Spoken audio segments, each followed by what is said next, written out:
Hello বন্ধুরা, welcome to my channel. দেখো, সকালবেলা আমি স্নান করে রেডি হয়ে গিয়েছি পুজোর জন্য। ভোর 5:30টাতে ঠাকুরমশাই এসেছিলেন পুজো করতে। তো এই পুজো করে গেছেন। পুরো জোগাড়টাই আমি নিজের হাতে করেছি। আমার হাজব্যান্ড আর ফাদার ইন ল একটু হেল্প করেছে। আজকে বসন্ত পঞ্চমী।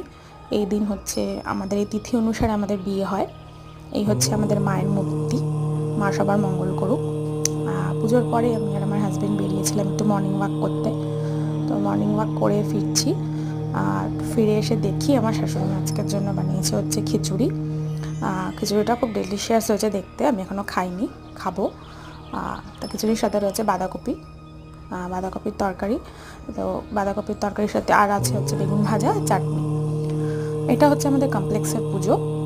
তো পুজোটা এখনও স্টার্ট হয়নি, বারোয়ারি পুজো, তো একটু পরে স্টার্ট হবে। খুব সুন্দর এরা সাজিয়েছে।